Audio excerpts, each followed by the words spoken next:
Do you think it's boring without a story? Probably is boring without a story. The difference is when you see the story that's playing in your head, when you realize that it's not real, it has nothing to do with you, then it's more of an entertainment. Everybody has some sort of story going on in their head all day long. I mean, that's the human experience. It's the nature of the mind. It produces images and stories. And if you believe them, if you believe the stories, then you're likely to suffer. And your experience is likely to always be changing. You know, you're happy and you're sad and you're miserable and you're always struggling. And as soon as you realize that your mind, the human mind, is like a movie production company. It's a Hollywood production company. It's always producing stories. Mm-hmm. If you believe them, if you believe that the stories are true and they're about you and they reference you, the odds are you're going to suffer. Unless, miraculously, all the movies turn out good for you. But that's not likely. That's what I've been doing all week, just noticing the stories. And either I'm in them and then notice. And it takes a while for the feeling to step out of that feeling too. But that's what I've been practicing all week, just noticing them and just wondering, these are stories, why would you caught up in them? Really, because it really is. Yeah. I believe it, and then I start to go from controlling somebody else, you know,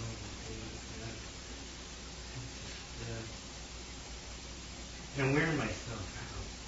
It's exhausting. Yeah, it's trying to get involved, control and manipulate the story. To be safe. That's the belief, yeah. You believe you'll be safe. Yeah, it really has nothing to do with safety. Yeah, so... Because if you believe that the story that's playing is real, then you want to get in there, manipulate and control it so you'll be safe, so you'll be happy, so you'll have love, so you'll have peace. So you'll have all this safety and this love and this peace that we think we'll get if we're able to manipulate and control the story that's playing in our head. And you realize it's exhausting. If we put the television on and started watching a movie right now, and if every scene that we didn't like, we sat here and tried to change it, you know, we'd be exhausted by the end of the movie. Like, oh, watch out, oh, don't. Yeah. But if you sit back and you watch and you realize, you know, this is a movie produced in Hollywood, then you're more likely to watch it or enjoy it, to appreciate whatever's happening, no matter what's happening. If there's successes and failures, happiness and sadness, laughters and tears. All of the human experiences come and go. So you watch it and you appreciate it. And the same is true of this story that's playing in our heads. Somehow in the human experience, these movies and the stories, the brain has the capacity to produce these magnificent stories. In everyone, it's the human experience. So it's not like you're doing it. It's not like you decided to create these stories playing in your head. Yeah. Okay, but there's still physical consequences. I mean, which you don't get watching a story on TV. Say, you just went to the doctor. He said, you know, you got something wrong with your back, your spleen. You might not be able to do your job anymore. You're going on welfare. Something like that. You know, you have hardship, physical hardship. You know, that's a little different than watching the story on TV. You know, I'm not trying to. It's still the story about it. It's exactly the same. You know. If you believe, see, there's a body there, but there's no story playing in your head about reacting or responding to whatever happens. You say you go to the doctor, you find out you have cancer. Yeah. I mean, so what? What difference does it make to me? It doesn't make any difference to me. I don't believe the story, and it doesn't matter to me. This body, and there's a lot of different ways of looking at it. 6 billion years ago, there was no Earth. This sounds funny, it may sound absurd, but 6 billion, the Earth formed about 5 billion years ago, started forming, according to scientists, pretty much confirmed and agreed upon, that about 5 billion years ago, this Earth started forming. These bodies are made up of components, elements from this Earth. Everything in our bodies comes from the Earth. There was no Earth 6 billion years ago. You say, well, that's a long time. But so what? It's really not a long time in cosmological years. 6 billion years ago, no Earth. So where were these bodies? They were floating as space dust and material. Yeah. And then something caused the Earth to form. Something caused the Earth to cool down, and something caused life and all the different forms to be expressed on this planet Earth. And here we are. 6 billion years ago, the elements of these bodies were floating in space. And now here they are. In 5 or 10, 20 billion years, however long it takes for the Earth to overcool or overheat, the sun to burn out, whatever happens to the Earth will break down and dissipate, break back down into the elements and be floating in space again. These bodies are meaningless. If you believe I am Carl, you're going to suffer. And if you think this life is separate from universal life, these lives are universal life. When was the universe born? Was it ever born? We could say, well, Big Bang Theory, whatever theory, right then. Well, what was there prior to the Big Bang? So, was the universe ever born? These lives are universal life. Our lives, looking out through our eyes, is universal life. It's infinite. It was never born, and the universal life will never die. It will express in a new form. If you're worried about these forms, and it gets cancer or it doesn't, then you're going to be worried all the time. Even when you're healthy, you're perfectly healthy. You're just waiting. Oh my God, what's going to happen to my body? And then you get the news, I have cancer. Oh my God, see, I knew it. What difference does it make? You get cancer, you get hit by a truck. It's a body. This is universal life. These forms will go back to the Earth. These human forms, all the trees and dogs and cats go back to the Earth, and then when eventually the Earth will break down, either overheat or overcool, the sun will burn out, and our entire solar system will break apart and go back to its original elements floating in space.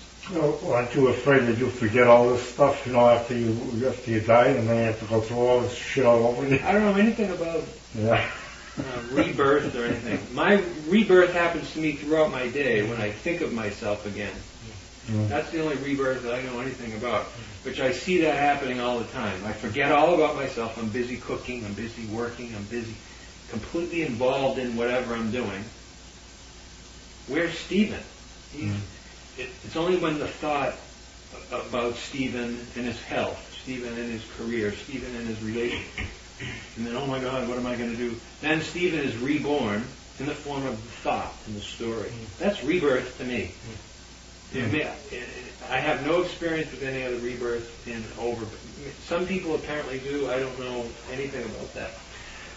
If you're worried about, if you think, if you believe the story that Carl has a separate life, a temporary separate life, then you're always going to be worried about it, even when you're perfectly healthy. Because it's just a matter of time. Either you're going to get hit by a car, you're going to get cancer, you're going to have a heart attack, something's going to happen. Either you die quickly or you go in a nursing home and die slowly over a period of time. So what? That's my response. If you're worried about that, it's not your life. It's not your life. It's not Carl's life. It's not Carl's body. It's not Carl's story. There's nothing personal about it. It's only the thought and the story, and that I am Carl. I am this body, and then the potential for fear arises. Because if you are Carl and you are limited to that little body, you're as good as dead already. But you can't be just Carl. You have to be universal life, because you could not separate. We can't separate our life from universal life. You can't do it. Yeah, there wouldn't be anything here if you didn't have that. No. When did we? So 6 billion years ago, there's the elements, literally, the elements of this body were floating in space. And some mysterious force created the earth, and then created all the different life forms, not just human life forms. We are just one of an infinite variety of life forms. Amazingly, and here we are, this universal life, looking out through our eyes, looking at our different aspects of myself. Yeah, I see that. It has to be me. Everything has to be the one mysterious source. So I have to be looking at a different form of myself. Just like I look at my foot and I look at my hand, two different expressions of the same life. So we look at you, same, in essence, the same, just different expressions of the same mysterious source. You have nothing of your own. There's nothing separate about you. We cannot separate ourselves from the mysterious source of all existence, or from God. And yet every being is different. Different, and a different expression, and the essence is the same. Everything from a mosquito, a spider, a dog, a cat, human beings, all different forms of expression of the universal life that's expressing itself in this infinite variety of forms. But it's all me. When I say me, all universal life. So if we're worried about this expression, I mean, you're as good as dead already. This body will die. It's the nature of all expressions. Yeah. The mosquito, born and dies. The earth was born. The earth will die. The sun was born. The sun will die. So Christ raised Lazarus from the dead. Where is he now? Yeah. So all forms, every form is born and dies. The earth. Even galaxies are born. The Milky Way galaxy, which consists apparently of 100 billion stars, like our sun. There's 100 billion of them apparently, just in our galaxy. And apparently there's over 100 billion galaxies. And the galaxies are born. They form, they come together and form, and they're always changing, they're alive. Galaxy is a temporary appearance. What chance do you have if you think you're Carl? You don't have a chance. The Milky Way galaxy is a temporary appearance. It will be gone. So if we're sitting here worrying about whether or not we're going to get cancer, forget it.